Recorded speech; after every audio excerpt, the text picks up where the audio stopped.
it is of his dog, Rosie. Rosie is 8 this week. Not a grey hair to show for it. Look at her. No Botox, nothing. She looks lovely. Don't forget, if you want a member of your family or your pet family, a friend, whatever, to star as our face in the frame, just drop us an email with a photo and tell us why. And if there's a specific date you need it put in there, also just add it onto the email. Now, my first guest sprang to our attention when she won reality show How Do You Solve a Problem Like Maria? Now, having established herself as a West End star, she then had to undergo, very recently, tricky vocal surgery. Now, she's better, and she's back on stage in the Bernstein classic Wonderful Town. Would you please welcome Connie Fisher? Really lovely to see you, Connie. Shall I ask you first how you met your husband? Because that's a very romantic story. Well, how long have you got? Yeah. We've got 8 minutes. I tell you, I was doing a concert. It was called the Ek Factor, I think the C Factor. I was with Cerys Matthews. I was really excited, and it was a kind of big concert for me. And I remember being in Cardiff, and it was all about being in Wales. And the first time I'd been back in Wales since I'd won the Maria programme. Wow, because you've been busy with the show. And... busy at the Palladium doing The Sound of Music. And this was back in 2008, I think it was, or 2009. And I should know, shouldn't I? And I was sat on this train platform, and I'm never early for anything. And I was early for the train. It was 7 minutes till the train. And this guy started talking to me, and I thought, well, this is a really important concert. I really kind of want to focus on learning the words and stuff. So I didn't look at him, and I don't make eye contact. What did he say to you? Oh, you know, how's your day? I was on the phone to my mum, oh, Mother's Day. I was like, yeah. So 3 minutes went by. I thought, 4 minutes to the train, that's fine. Just kill 4 minutes. Just try not to be too rude. Yeah. And I looked at him and thought, oh, and this is terribly shallow, but I thought, wow, he's just the most gorgeous man I've ever seen in my life. And now I've only got 4 minutes to actually speak to him. So anyway, I got on the train. I thought 2.5 hours back to London with Train Man, I dubbed him. His name was Jeremy. And I got back on the train and got on the train and said, "You coming on?" He said, no, my ticket's off peak. I'm on the next one 10 minutes later. So if I got off the train, I would have looked desperate. And so I thought, I'll write my name in lipstick. Didn't have any lipstick, just had lip gloss. So, and so clear lip gloss, so that wasn't going to work. So I waved goodbye, and that was it. And anyway, what happened, long story short, he went to play golf with the conductor of the Welsh National Opera. As you do. As you do. And then he said he met this girl on the train platform who was in a new show with Alistair McGowan at the time, and that I'd mentioned I'd won a TV programme. I was dropping a few hints in those 4 minutes. And he then pieced together, and embarrassingly, the conductor Googled me, and I was wearing the same dress on Google that I was on the train platform. That's not embarrassing, that's a spot of excellent luck. Well, yes. So I was easily identifiable. Yes. And what happened was, he said, well, I'm going to work with an opera singer tonight who'd work with Connie at this festival. And 3 weeks later, the opera singer, Bryn Terfel, calls me and says, "Connie, listen, love, a friend of a friend of a friend of a friend said he met you on a train platform and wants to take you for dinner." So he worked out who it was, and when we went for dinner, he brought me a brown paper package tied up with string and a model train of the train that we met. Oh. And a year to the day that we met on the platform, we got engaged, and a year later, we got married. Hooray! Big round of applause. That's fabulous. So I believe there's a train man for everyone. Yeah, absolutely. I love that. And he's been looking after you, I suppose, while you've been at home for a while, resting this voice trouble. Well, 3 years ago, I was diagnosed with the condition I was born with, which was quite incredible. I couldn't quite believe it, and I thought it was all over. You had no idea it was there. What is it? No, it's called congenital sulcus, like holes in the cords, which I was born with. And I went to Boston to the leading surgeon in the world, Julie Andrews' surgeon, Adele's surgeon, and he said, you know, I've never seen anybody be able to sing with it. So I've obviously learned to sing around it, which was quite incredible. And the fact you've chosen this profession and won this, you know, this reality TV show, it's unbelievable. You've coped with all of this, and I had no inkling at all. But he said... How did you know? Did you hear suddenly a glitch in there? Suddenly, a bit like I sound now, I kind of noticed a creak come into my voice, and I sounded like a singing Marge Simpson. And I was like, you know, I used to get out of bed, you know, and sing Top C's, and then it was a struggle. And my voice was lower and deeper, and which is great for the roles that I've taken now, because I've had to kind of readdress what, you know, I want to do now vocally.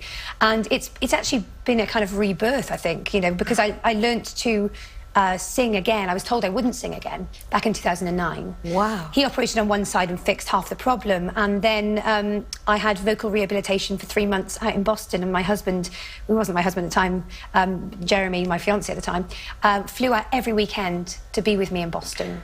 This man loves you. Yeah. Everyone needs a trained man, don't they? I should say. Yeah. So then you did finally have both sides sorted out, did you? Yeah, I mean, one side will always be the same. Yeah. But he said, you know, if you want to sing, stay out here and work with this new method. It's called the still method. It's a singing method. Okay. And I trained as a classical soprano, really, and went to drama school and studied musical theatre. So I had to learn to sing again. And then this opportunity, whilst I went back on tour with Maria for 18 months, so I was hitting those top C's again, but it was just much harder.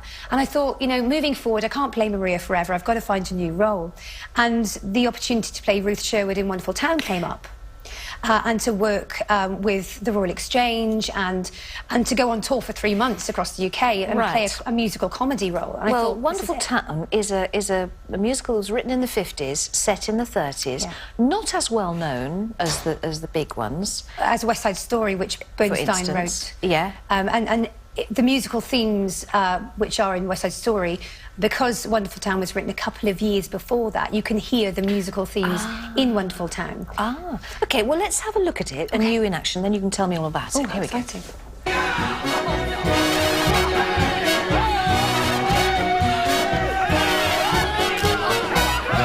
not working. It's not working. Oh, what do you think of our women's clubs? Dickie Bows, Steinbeck's Bros. How do you feel about Broadway shows? What do you think of the prison? Would you listen up, boys, please? Fantastic. I can hear that. Have you not seen that? No. Your voice is so much deeper. Well, the part was written for Rosalind Russell, who was a star of her era in the 50s. And she couldn't really sing. And then this part was kind of revived in the 80s by Maureen Lipman, who's not known as a singer. But as a singer, I thought, you know, I could make this part my own in a vocal range that I'm comfortable with. So it is, you know, an octave and a half lower than Maria. But I think you see a different side of me as a character actress and as a comedy actress, which I'm really keen to explore and absolutely and take forward. I love making people laugh. It's a You're still only 27, aren't you? No, I'm 28. Over the hill. Sorry, I thought you were young. Almost 29. Oh my goodness. And the story of Wonderful Town is you're one of a pair of sisters who turn up in the big city to just let it happen. Ambitious sisters. Yes. I'm a writer, and my sister, who's played by Lucy Van Gass there, she's beautiful. She's the beautiful sister, the Marilyn of the two, who always gets the guy. And we turn up in New York with our ambition, trying to conquer it with our ambition, her as an actress, me as a writer. And it's really about the chaos that they cause and find themselves in when they get there. I mean, they get mugged when they get there, and all the men fall in love with Eileen. And it's really about whether we fall in love with the same man, Bob Baker, and it's a love triangle. Who's going to get the guy? But I can tell you that I kiss Michael Xavier every night, so you probably guessed that I get him. Well, I know who I'd put my money on, that's for sure. So you've just had a very successful run in Manchester, and you are about to go on another big tour all around the country, so people will get to see this. And then hopefully come into town, maybe, into West End? The reviews we've had are incredible. We've been at the Lowry in Manchester for 3 weeks with the Halley Orchestra, and now we are on tour from today. We start at Milton Keynes tonight, so I'm rushing off there after this. And then we're in Sheffield next week, and we're only in each place for a week, which is quite exciting. And then we're in Glasgow. So I've been to some of these places before, like Southampton, some of the amazing Matching theatres, huge theatres. It's a great opportunity because it's very rare that a Broadway musical comes to you. And so I'm hoping that the Broadway musical, after it's gone on this 3-month tour, will go to the West End. And I suppose that's availability of theatre. But I really would like everyone who voted for me back in 2006 to see me play a comedy role, because I think it's my new favourite thing. Very good. It's very nice to have you here. Please stay. Lovely Connie Fisher. There we are. Connie is coming back at the end of the show with Dr. Hilary because we're going to be talking snoring, sleep talking, sleepwalking, etc. Now, after the break, that does look good fun, I think. For if you find the exercise you like, it's not exercise anymore. Hilary, how good is netball for you, do you think? It's great. It's aerobic activity. You're using hand-eye coordination. You're having fun with a lot of other people. And if you're having fun, you don't even notice you're exercising. And that's the secret. Whatever exercise it is, as long as it's not imposed on you and horrible, people will do it. What's your chosen exercise, Connie? I love running. Oh, you're a runner? Yeah, I had a place in the marathon, but I wasn't able to do it because of you were in the show. In the show. That's a shame. But one of our cast did it, so I'm keen to see him today because 26 miles is a long way. I did a half marathon back in October. Help him down the stairs. The stairs, bless him. And he's a dancer as well. It's a very dancey show, so I'm fearing the worst for him today. And what about you, Lucian? What do you do? 10 women playing netball isn't a bad sport at all. I think it's fantastic. I think everyone should play netball everywhere. Really? You're going to be watching the, what's that thing? Yes, I'll be watching the netball everywhere. And the volleyball. I was thinking of the volleyball for the Olympics, yes, even Prince Harry has said he's watching that. Anyway, everybody loves a good night's sleep. We need a good night's sleep. But imagine if you're sleeping, some of you may not have to imagine, you're sleeping next to someone who sounds like this every night. That was Connie, bless her. It is National Stop Snoring Week, and with 15 million snorers in the UK, it's obviously a very big problem. But luckily, Dr. Hilary Jones is here with some helpful advice. So first of all, why do people snore? Well, people snore when the airways are obstructed or partially obstructed. The walls of the nose or the throat come together when we're asleep, when we're relaxed, and the air going through those passageways causes vibration, and that's the sound of snoring. So things get a bit flabby in the... Absolutely. So when people put on weight, particularly if their collar size is bigger than a 16-inch collar, the throat becomes encompassed with more fatty tissue. The throat, it closes up and more vibration occurs. That's one reason. If you have a drink in the evening, alcohol relaxes the muscles further. And, of course, if you smoke, you get nasal congestion. And all sorts of things come into play. And if you sleep on your back, your tongue falls back and obstructs the airway even further. And so there are different kinds of snorers. And that's the key thing. There isn't one cure for everybody. You need to find out what kind of snorer you are. How do you find that out? Because you're asleep. Well, there are ways. There are ways. Some people who have nasal congestion will breathe through their nose, through their mouth as a result. So you know if you've got nasal congestion because you can't... You press one side of your nose and try and breathe, it's bunged up. Yeah, when you get a cold as well. And, so that's... You're like to be a nasal snorer. If you sleep with your mouth open and your tongue falls back when you're on your back but not on your side, you're likely to be a tongue-based snorer. And some people get a lot of benefit from something that pushes the lower jaw forward. Got some props here to show you on the table. There is help out there. If we start with things you can buy over the counter at the chemist, there's a herbal spray there for the nose. And that can be partially helpful for people who just need a little bit of decongestion in the nose. Then you've got things which open up the nostrils. Then you've got a chin-up, what they call a chin-up device. It's called a chin-up strip. And that keeps the mouth up, so you don't breathe through your nose. You breathe through your nose rather than your mouth. So you sleep with a permanent grin on your face? Yeah, absolutely. You stick that to your lower jaw. Can I try it? And stick it to your cheek. Yes. Do you want me to put it on for you? Yeah, go on. OK. So what we do is we peel this off. Let's see. It's easy. It looks easier than it actually is. Give me a minute. Keep talk amongst yourselves. Talk so you strap your chin up, and then no one will hear you snoring. Is that the idea? Yeah. This is what we do. Now, close your mouth. Okay. There we are. It's like Mallet's mallet.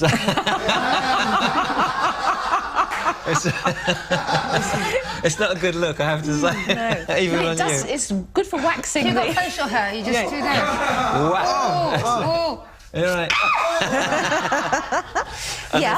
Nothing on there. And then I mentioned the mandibular advancement device. And what you do is you heat that up in boiling water until it goes soft. Wait till it cools, and then you bite on it with your lower jaw forward. So when you wear it at night, it pulls the lower jaw forward and the tongue with it. So it stops the tongue falling back. Like a gum shield. Oh, that's clever. It's like a gum shield. Yeah. And if none of those work, and often they don't, then you have got surgery, or a device where you wear a mask in bed at night, all night, which pushes air at higher pressure into your airways to force them open. Sleep on the sofa, darling. Right? Absolutely. Because There's that's that the as thing, well. these nests aren't necessarily for the snorers, they are for the partners, aren't they? These are for the snorers. No, I meant for the partner's benefit. For the partner's benefit, yeah, because the snorer's blissfully unaware of what's going Exactly, on. But, exactly. you know, bad snoring ruins marriages. You know, people have left their partners as a result of having to sleep in a spare room all the time. And even then, well, you're talking about 85 decibels for some bad snorers, which is the sound of, it's equivalent of a motorbike, you know, backfiring or something. So it's pretty loud. Hey, get rid. Selfish presents, aren't they? It's very selfish. Hey, darling, there's your socks and your gum shield. Well, Lucian, as a single man, this doesn't apply to you, of course, but your husband, Connie, he's not a snorer, but a sleep talker walker. He's going to kill me for this. Yeah. Yeah, well, the other day, we're having some there's scaffolding outside the window and in the bedroom, and he got up at 3 in the morning, said, what's wrong, Jer? He got up and he ran to the window and, that monkey's on the scaffolding again, and he's wearing that red waistcoat.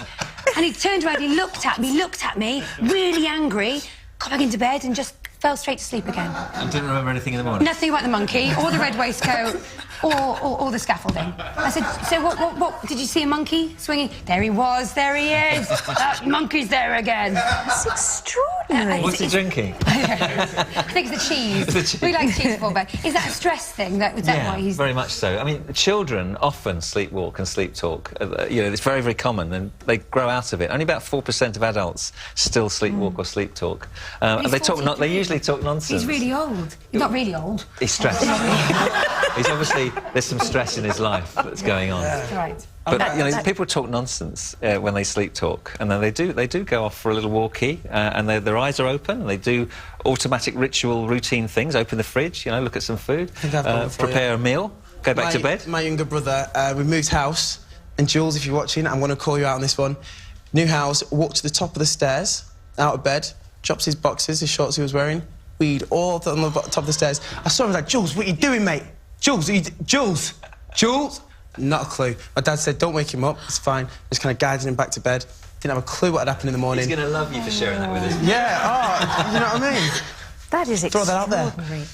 Thank you all so much. That's it. That's all the time we have today. Connie, Lucy and Dr. Hilary, thank you very much indeed. Tomorrow we have Upstairs, Downstairs star Neil Jackson.